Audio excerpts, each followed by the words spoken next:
Welcome, welcome to the Heads Together podcast. Now, there are moments in life where something very special happens, and this week has been one of those moments for me. My guest this week on the podcast is Joanna Penn. I'm sure most of you have heard of her. I don't think I need to do too much of an introduction. Joanna is an incredible author entrepreneur. She writes nonfiction for authors, and she's an award-nominated New York Times and USA Today best-selling thriller author. For those books, she writes as J.F.Penn. She's also an award-winning podcaster. Her podcast, The Creative Pen, is phenomenal. How she puts out episode after episode at that level of detailed content, I just don't know. It's such an amazing podcast. I'm going to put all the links in the show notes, of course. Joanna's also a creative entrepreneur and an international professional speaker. The title of this podcast is The Author Ecosystem, and I think Joanna is just the perfect example of an entrepreneur who has built out an amazing suite of offers, her own ecosystem around her books, her courses, her speaking, her different genres that she writes in, her podcast. You know, this is a very, very full fat version of a business right here. And I just cannot wait for you to meet her. She's the reason that I actually quit my corporate job. I probably sound like a complete idiot on this episode because I'm having such a fangirl moment. Seriously, I can barely string a sentence together. Honestly, I don't even think I can blame the menopause for this. But yeah, Joanna is actually the reason that I quit my 9-to-5, because I bought a copy of her first nonfiction book, which was called Career Change. She now very much specializes in nonfiction for authors. But this first book that she wrote when she was transitioning from a consulting job, and she wanted to really transition to do what she loved, which was her writing. And that is the book that absolutely gave me the confidence to start my first business. So it's really special for me to have Joanna join me on the podcast this week. And I'm very grateful to her for her insights for you, because I know many of you have publishing a book on your to-do list. It's a goal for so many of my clients and for you, my audience. So I think you're going to get so much out of this week's episode. Let's dive in. Welcome to the Heads Together podcast. I'm Jill Mokes, and I am obsessed with cutting through the noise when it comes to growing your business. Each week, via intimate coaching conversations and inspirational stories, I share what it really takes to get the results you want in a way that feels right to you. I am all about attracting higher ticket opportunities, building authentic relationships, and creating the abundant, full-fat version of your dream business. I mean, how many of us have beavered away creating a light version of what we really want? The thing is, I honestly believe when you're outstanding at what you do, there is no limit to what you can achieve. So, are you ready to put our heads together and make it happen? Let's go.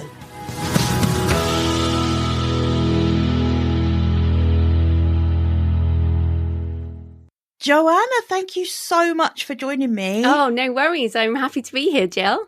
Oh my goodness, this is so great. I've been ridiculously overexcited about this for a really good reason. And just before I hit record, I was explaining to you, wasn't I, about and holding up proudly my copy of Career Change.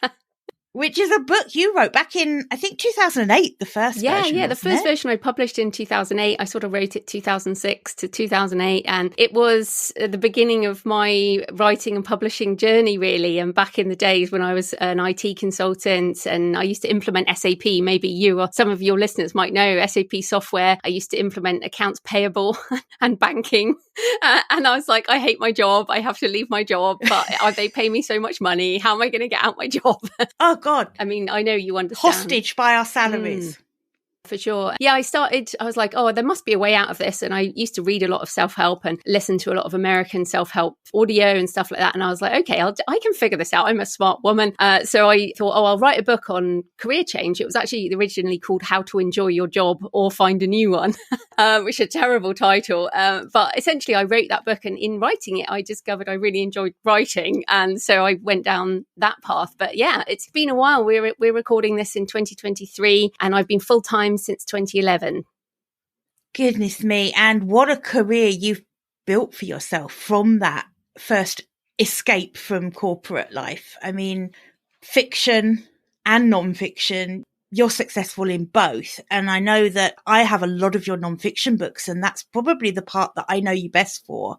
One question I really wanted to ask, Joanna, was about how when you wrote that book and you were feeling trapped in a corporate job that you didn't love, did you actually believe that you could make a successful career as being an author, or did you just want to write a book at that point? Yeah, well, I knew I wanted to leave my job. I was making six-figure salary, so I knew I wanted to make a six-figure salary in a future business. But what I started to do was learn from other people. That was the early days when blogging really started to become a thing. I was in Australia at the time, so ProBlogger, a copyblogger was in America, but Darren Rouse from ProBlogger was in Australia, and Yaro Starak, who I learned from originally, Entrepreneur's Journey. So these were sort of the early bloggers who were making an income online. And I could see that blogging could be a way to a living. I also joined the National Speakers Association. So I thought I could be a blogger, I could be a speaker. I didn't really think about books as a career, mainly because in 2006, the Kindle still hadn't been launched. And so really the only way to get your books out there was still the old way of bookstores and traditional publishing, which I just couldn't see a way to make a really good living at. So I was like, okay, I'll be a speaker. I'll sell my books at the back of the room. And so I learned from people who were already entrepreneurs. And I know you talk to many people like that. And if people listening, this is the way to do it. Find models, find people you can model. And I was like, okay, if I can figure out how they are making a living, I can figure out how to do it too. And speakers are great. Like still, I think professional speaking organizations, Toastmasters is great, but that is an amateur group, whereas professional speakers is about getting paid to speak. So I was like, okay, I can see that these speakers make tons of money. So I could do that. I could have my books. I could do consulting. I could do coaching. Like there's lots of different streams of income. So essentially, I just got started.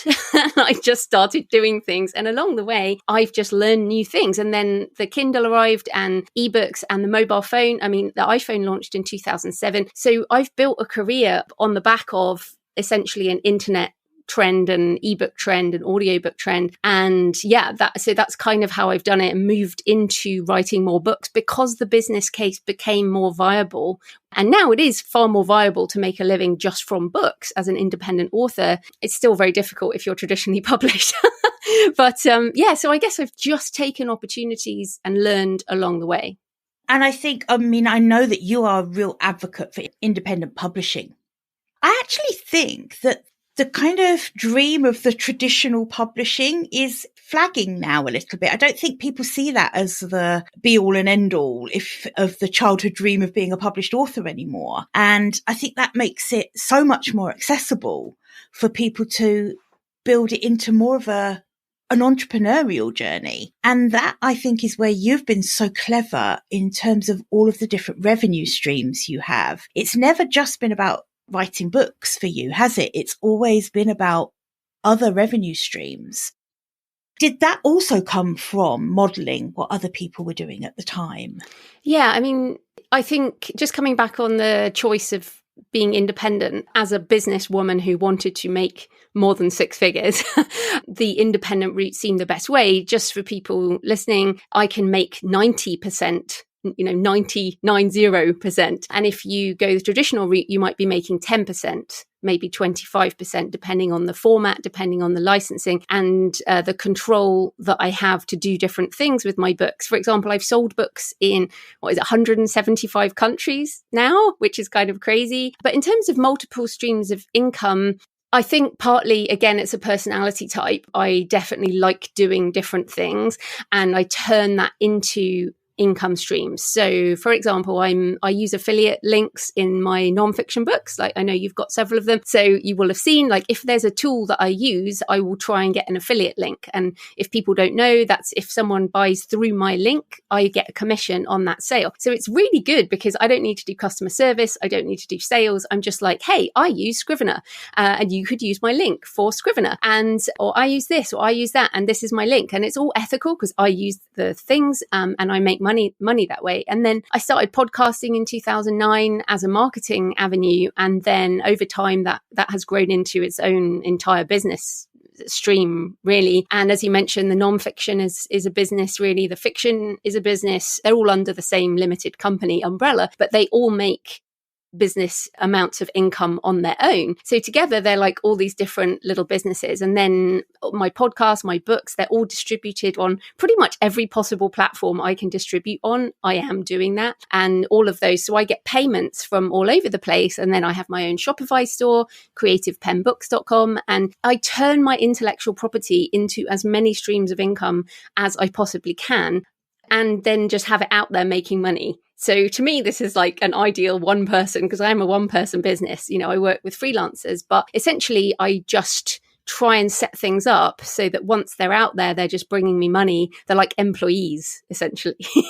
Yeah. I think for me, you are the epitome of that work smarter. So you do one lot of creation. So for the podcast, you're doing creation of an episode of the podcast. But everything you do, every book you put out, every podcast episode you put out really earns its keep, doesn't it? Because of the work you've put into optimizing the business behind the scenes. And I think that's where some people get overwhelmed. But actually, what Joanna was saying earlier about pick someone to model, I think if people look at your model, it is so incredibly simple, because it's not a really complicated business model, the way you work. You've got online offerings and you've got an online bookstore and you've got your podcast. Whilst you've got this varied business model, none of it feels overly complicated. And I think some people do get overwhelmed when they try and piece together these different bits. Is that something that has just happened gradually for you over time? Or have you been really super strategic in having the end in mind when you started the business out? Well, when I started, I did have a goal, which was to leave my job and make a 6-figure income. So everything I did question, how can this be an income stream? So I always did have that in mind. Like I said, I've been doing this for over 15 years and I've been full-time for over a decade. And you know yourself, it feels like some days, like before we were talking, I was uploading photos of pages of my books into my Shopify store. And it's like, I'm sorry, I should get someone else to do this, but I'm learning the Shopify system. So I learned WordPress back in the day. I still build on WordPress. I should say my degree's in theology. So if people are like, oh, but she must be so technical, it's like, no, I have a degree in theology. I've learned all of this. I mean, everything I've done, I've learned along the way. I don't have a degree in writing or publishing or marketing, or I just learn stuff. And we're living in an amazing time when you can learn stuff. But no, in terms of strategy, I guess I just always had that overwhelming thing of what I want to do is this. Also, when I was starting out 2006, 2007, that's when Tim Ferriss' 4-Hour Work Week came out. Yeah. And I definitely work far more hours than I ever did in a day job. So I'd certainly say, as you know, again, being an entrepreneur is not the 4-hour work week. But one of the things he talked about in there was lifestyle design. I've still got on my wall, I want to write the books I want, when I want, and travel where I want, when I want. Basically, I like books and I like travel. That didn't work in the pandemic. But, you know, essentially, I wanted to have a lifestyle where I could travel, and I like writing, I like reading. So that was it, really. And I was like, okay, how do I design that life? What I would say with books is that books as a business, it's not an easy business for sure, because there are a lot higher profit margin products. So, you know, the top amount you might spend on a book might be like 25 quid for a nice hardback, or you might join a Kickstarter or something like that. But generally people don't pay much for books, whereas they pay more for consulting, courses, events, that kind of thing. But I love books and I love reading. So I wanted to build my business around what I love. So that would be another tip for people. You can build a business around what you love, but it might not be the easiest route. It might not be the most profitable route. But if you want a lifestyle that you love, then maybe this is the way. Oh, I couldn't agree more. And I think often the question that I ask clients is, well, how much is enough? Because sometimes I think we can chase the financial gain of the business, but actually we lose sight of why we started our own business in the first place. When I started my business, I didn't think I was qualified to do anything. You know, I'd worked in commercial insurance for over 25 years. I started out as a VA because I thought, well, I know my way around a spreadsheet. I'm sure someone will hire me to help them do that. And that was as a result of reading your book, as I said. So it is completely possible to do that, but it's really easy too to lose sight of doing what you actually love and to end up building a monster of a business that isn't reflective of what you enjoy anymore or what your purpose was in the first place. And you're right. I mean, there are lots of higher ticket offers that you can sell. A book isn't one of those, but it's part of the lifestyle you wanted. In terms of books as part of a wider business model, though, a lot of my listeners and clients are coaches, they're consultants themselves, and they would love to add a book to their kind of repertoire. They see it as that kind of key to speaking engagements and to doing other things, selling courses, having this wider business model, which is why I was interested in that. In terms of the actual techniques of writing, would you suggest that people invest in learning that craft before they start actually getting their thoughts out around what they're an expert in? Or is it more important that they really focus on the subject matter that they want to write about and hire a good sort of writing coach afterwards? Which order does that come in? There's a lot of things in that question. It's a very big question. That was a long question. So I should mention I have a book called How to Write Nonfiction, which goes into all the different things that you need for that. But I would say before anyone does anything, you need to think about what do you want to achieve with this book. So we're talking about nonfiction. So what do you want to achieve? So you mentioned there someone who might want a keynote talk. So maybe they want to charge 20 grand for a keynote talk. So if you're doing a keynote on a topic, so first of all, that's a whole nother question. What makes a good keynote? But if you're trying to sell a keynote and then you're going to sell books at the back of the room, what book can you write that fits with a keynote that your target market wants to hear? So that will take you back in the process. So one of the biggest mistakes that people make is, okay, let's take you, for example. I was looking. So you do business coaching for risk-taking, freedom-seeking entrepreneurs, right? Mm. But that could be a really big topic. So instead, you wouldn't necessarily write a book which is business for risk-taking, freedom-seeking entrepreneurs. Right. Like that could be loads of people. Is it that your audience are actually professional women who want, like me, like you and I, are women who came out of highly paid professional careers who wanted to start their own business? So that's a completely different audience. So you would have a different branding, a different look on the cover. You would have different topics, for example, whether people have kids when they leave their career, that kind of thing. So that would be what I would say. You need to think about what you want to achieve with the book. You need to think about who the target market is and what topics they want to cover, and also what you want to do with that business. So you mentioned my book, Career Change. When I wrote that book, I thought that my career was going to be speaking to corporate women trying to escape the corporate career. Like that's literally what I wrote the book for. And then I decided actually I didn't want to do that. And so that book almost just stands alone now. I didn't ever do that at all. So that's quite interesting in itself. But what I do have now is a whole load of books for authors. So I have so much support for authors. And that's just the podcast, the Creative Penn podcast. But basically, and that's just come from, as I learn things, I share them. And then like how to market a book. I learned how about marketing and wrote a book about it. And so I have a whole ecosystem built for my target audience as for nonfiction. And I get speaking gigs and blah, blah, blah. So that's what you have to think. My recommendation is think of an ecosystem. So instead of writing one magnum opus that contains everything that you think about writing multiple smaller books books aimed at specific topics. So for example, I've got, like I mentioned, how to market a book, or your author business plan, or productivity and mindset. And so all of these different things. So I would say, think about writing different books that tackle different things. And then in terms of the craft, writing nonfiction is pretty easy, to be honest. I would say, especially with some of the tools that are around there, we don't need to go massively into AI, but you can clean up your writing very easily. The main thing is to think about your audience and also bring your own personal experience into it. Don't write another copycat boring business book. It has to be all about your journey, your lessons learned, and spin it in your way so people actually care. I mean, realistically, writing is not the hard thing. It's connecting with people and selling the book that becomes more of a challenge.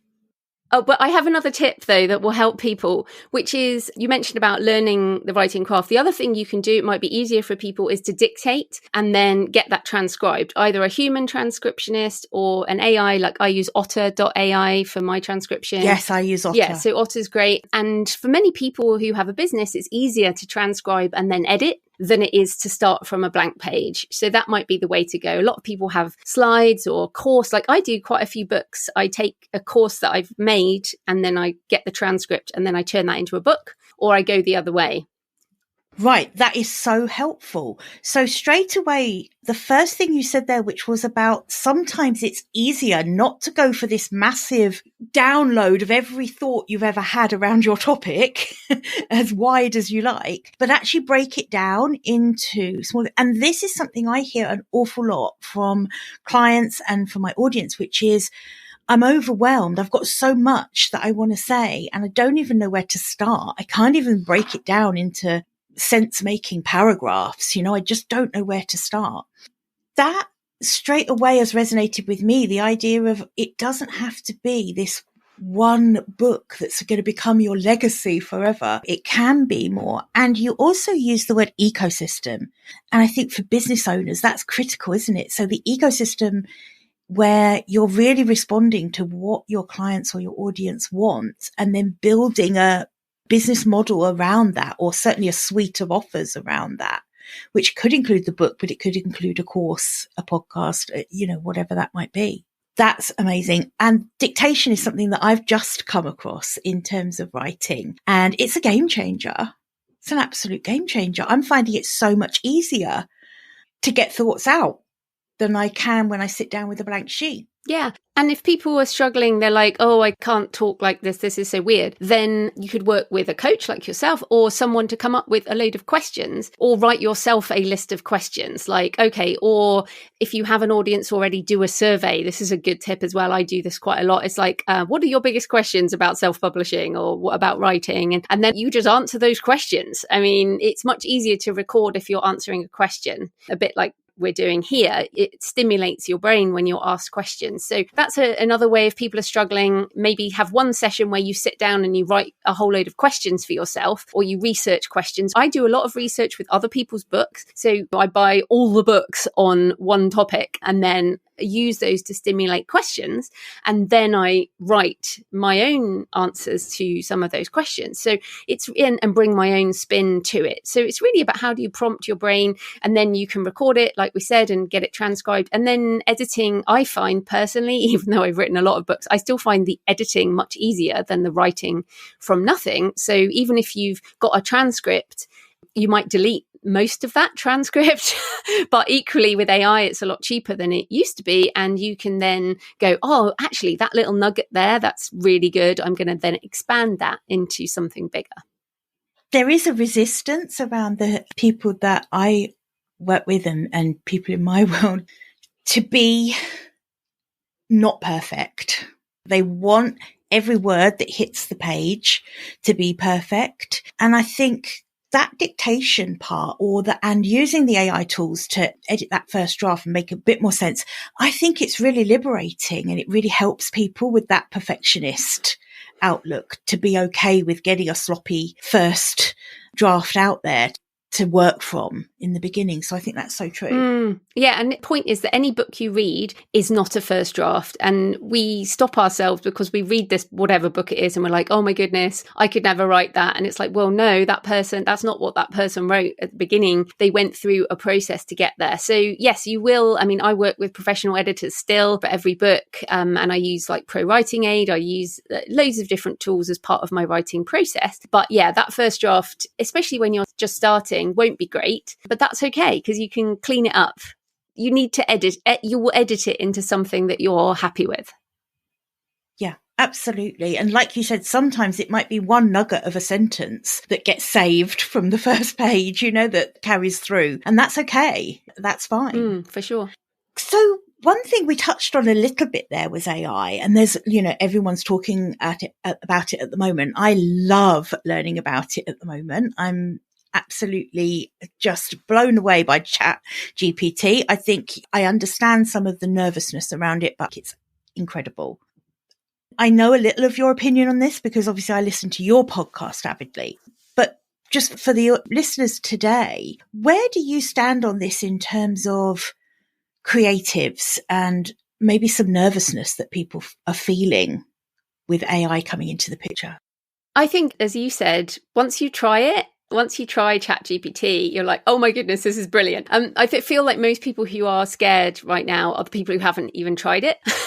And it's free, everyone. So just go try it. I mean, like, for example, so just in general, I see technology as leverage. So I'm a one-person company and I make multi-six figures a year. I have a couple of freelancers, but actually very few now, but I use a heck of a lot of tools. And I see the Chat GPT, for example, is another tool. I'll give you one example. I wanted to do a press release for one of my latest memoir, Pilgrimage. So I went onto Chat GPT. I was like, okay, this is the book blurb. Can you write me a press release for this type of publication? And it just generated a first draft. And I was like, okay, that's really good. And then I was like, okay, can you turn this chapter of this book into a Twitter thread? Because I hate doing Twitter threads. It's such a pain. And it created me one with emojis and everything. Oh my God. I had never thought of that. That's amazing. And another tip, so for example, if you want to use it to help you write a nonfiction book. So let's say you type in there, okay, I want to write a book for female entrepreneurs and in midlife who want to start their own business. Can you give me 15 chapter headings that might be appropriate? And it will give you 15 chapter headings. You're like, okay, I kind of like number 2. Can you expand that into 10 bullet points that I could write with? Or can you expand this into 10 questions? Or can you turn that into a series of tweets? Or can you rewrite that as a Facebook ad? Or could you rewrite this as my sales description? There's so many ways you can use it for marketing. So look, even if nobody wants to use it to help you write, you can use it for marketing. And it's like a superpower. It really is. But I would say, very importantly, you must check. So don't use it for any kind of, this is actually real. You need to check, rewrite. It needs to be personalized, put in your own voice. But think about it just as we're on the internet right now recording this, and I use software to do all my podcast editing and my audiobook editing and all of that. It's all software now. I see all these AI tools as very similar, is that they're just more leverage. So I feel like I can create more books and make more money by leveraging these tools to expand my possibilities of what I want to create in the world. So yeah, I'm super excited. Yes, there will be problems, but equally the same with the internet. Do you want to live without the internet with all its good and badness?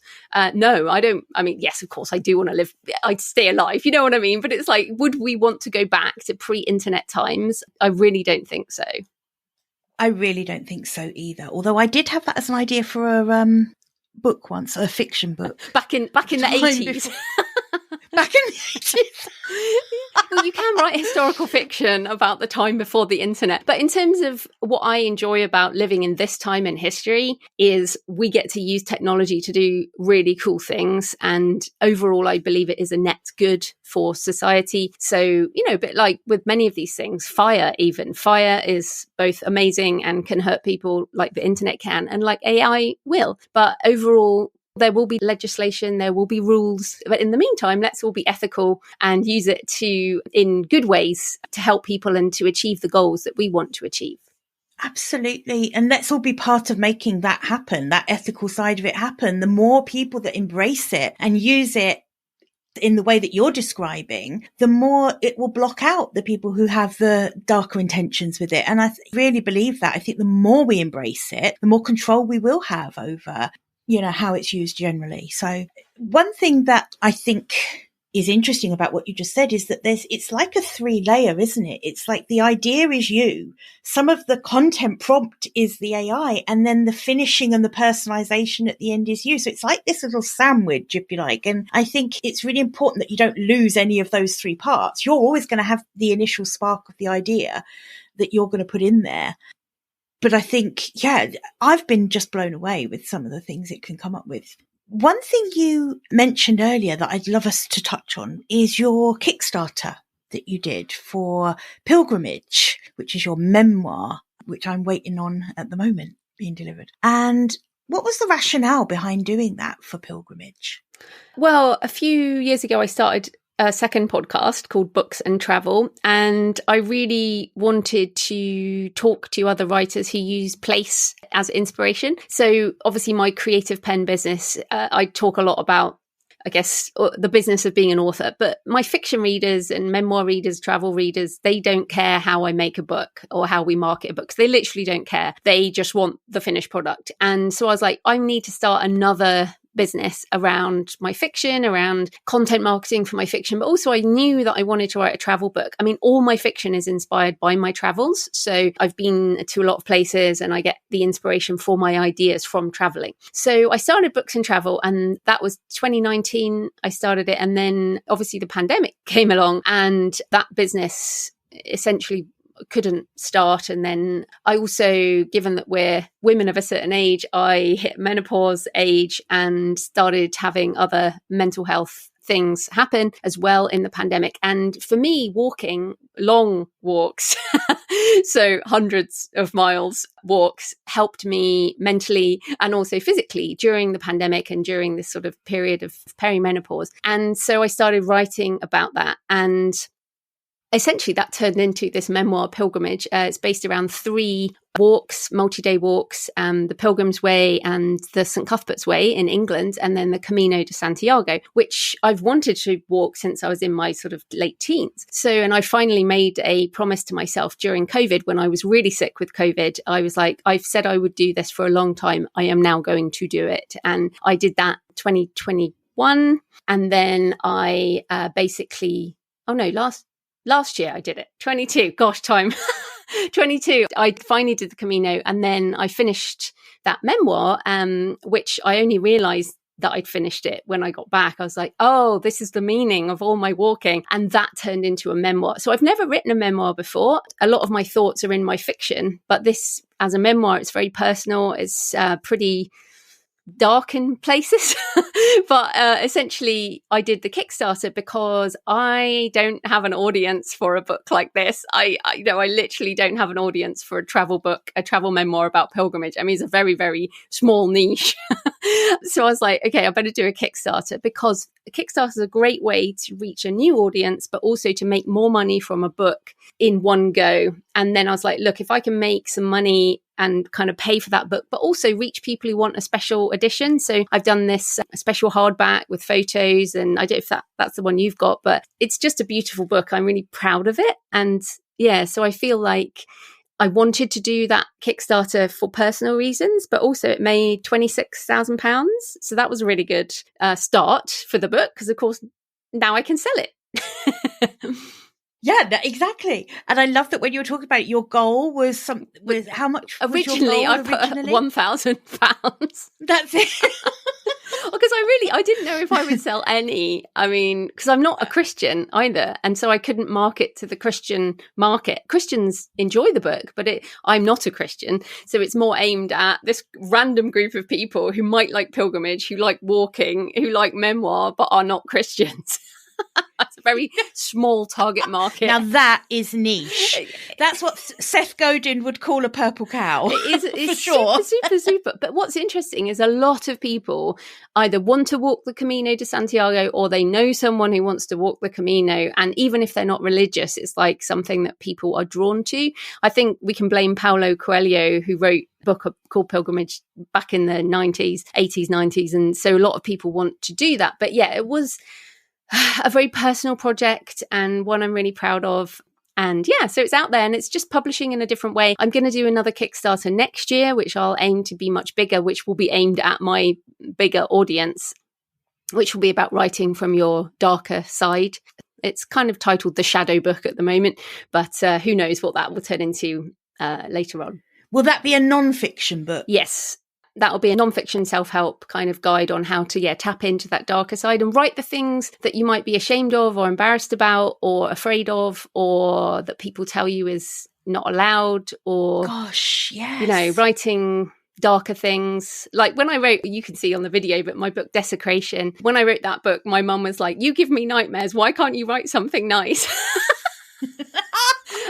That's such a mum thing to say. I know. Well, lots of people don't want to read darker books, which is fine. But it's like, okay, so I write mystery, crime, thriller, horror. If you read these genres, there's body counts, right? There's death. Death is a theme. But I don't write sex, for example, but death, sex, these types of books tend to make people feel a certain way, and there's a lot of emotions around that. But equally, we're human. We want to write these darker things. So I'm fascinated with that. It's something I've thought about a long time. So that's going to be my next Kickstarter, which again, is an entirely new ecosystem. And so I'm always learning. I hope people can tell, it's not like, oh, this is the one thing forever. You've got to be learning new skills. You've got to be pivoting into new ways of creating, like we mentioned with AI, but also publishing, reaching readers. Everything changes. That's the only constant. Everything changes. Oh, that's fun. I'd be bored otherwise. Me too. And I think this is such an integral part of your success has been your ability to embrace new technologies, new ways of doing things, not getting stuck in one business model, one way of marketing, one offer. It now looks like from the outside, certainly correct me if I'm wrong, but it now looks like when you do start another project, it's not so overwhelming because you've become very nimble for repeating this process of looking at a new project. Okay, what's this right for? Kickstarter. Okay, I know about that. Or anything I don't know, I'm just going to learn. Because like you say, the beauty of the age we're living in now is nothing's off limit to us. Nothing is off limits. We can learn more or less everything that we need to learn to complete a project from the internet. Yeah, I mean, it is hard work. I mean, the Kickstarter, just writing and publishing that book took several years, which is the longest I've ever taken to write a book. But the Kickstarter took 3.5 months. It was much harder work than I expected, even though I knew it was going to be hard because I was learning this whole new thing. But as you mentioned on my podcast, I've shared all my lessons learned and all the resources. So people can go find that if they're interested. I'm going to put a link to that episode in the show notes because it is a phenomenal episode. In fact, you'll love Joanna's podcast anyway. If you don't already listen to it, you soon will, because every single episode, I've got a notebook scribbling away. And the Kickstarter one is so good. Oh, it was epic. I mean, it took me about 3 weeks to prepare that episode. But this is the thing. I mean, another core for me is delivering value to my audience. So, of course, anyone can listen to that episode for free. But a lot of people support my Patreon because of the value that I give on the podcast. And I also do a Q&A. So I guess it's trying to keep delivering good value to your customers. I mean, that's all business is at the end of the day. It's like serving your audience in a way that also makes you happy. And so I guess I'll keep doing it and keep learning new things for as long as I can do the things I want to do and also serve my audience. And they are different. My fiction's under J.F.Penn and my non-fiction under Joanna Penn. And I think I'll keep both of those. It satisfies me to do both. Oh, I hope you do. I certainly hope you do. And I'm going to make sure I put links to where people can find you online and to your website. One of the things I just wanted to say was that you have an amazing freebie on your website, don't you? Which is the author blueprint. Yes. People can go to thecreativepenn.com/blueprint. And yeah, you'll get that hasn't been published. That's like a separate resource, and or just have a listen to the podcast, and everything's there. But I think because I've been doing this so long, I should know the answer to any question. You can always tweet me at the Creative Penn as well. Oh, I love that. Like a real person. I am a real person, not an AI. Yes.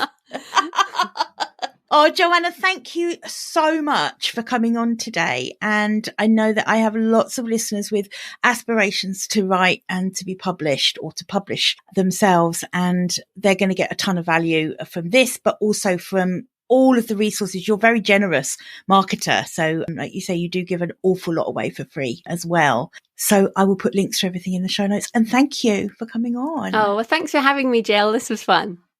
Bye for now. Bye. I hope you enjoyed this episode and that getting our heads together this week has filled your mind with what's possible. If you love the show, would you do me a massive favour, please? Would you leave a 5-star rating on Apple Podcasts? It would really help me put more heads together, reach more ears and expand more minds. Until next week, bye for now.